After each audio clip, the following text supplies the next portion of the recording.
In many of my cybersecurity reports on companies, including those in the infosec sector, I dedicate particular attention to DNS configurations.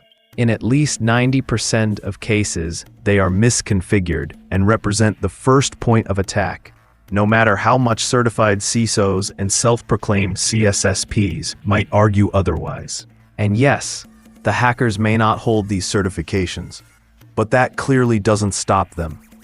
According to one of Russia's leading independent media outlets, the Telegram channel VKK-OGPU, the hacker group Cyber Partisans and Silent Crow have announced the complete destruction of Aeroflot's internal IT infrastructure. They claim to have maintained access to the airline's corporate network for a full year, penetrating all the way to the core of the infrastructure, Tier 0.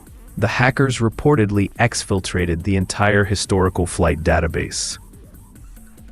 They compromised all critical corporate systems, gained control over employees' personal computers, including those of senior management, copied data from wiretapping servers, extracted information from surveillance and personnel monitoring systems.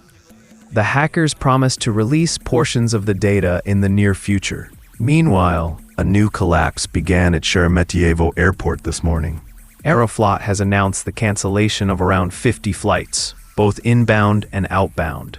Cancelled destinations include Murmansk, Sochi, Kaliningrad, Astana, Yekaterinburg, Kazan, Yerevan, Minsk, and others.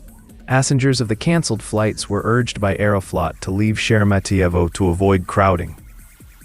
Now, let's take a closer look at the screenshots shared by the group. I can only speculate, but it's obvious that Aeroflot CISO and their frankly incompetent cybersecurity team failed to implement even basic measures, such as segregating key services from the main domain and hiding them properly. Moreover, I am 99% certain that the cyber attack was not some overly sophisticated zero-day exploit. My guess? The hacker group simply breached Aeroflot's own DevSecOps or CISO team. The phrase long-term infiltration is very telling in this regard. And this is exactly where even the combined might of Fortinet, Checkpoint, Group IB, and other solutions proves useless, because the attack happens at a level that these tools don't monitor, and therefore doesn't even look like an attack. And yes, from my years of experience, the longest I've seen an attacker retain control of a victim, 10 years, with zero suspicion whatsoever. And yes, that attack was also targeted at DevOps and CISO leads, because they're the most complacent and the least monitored.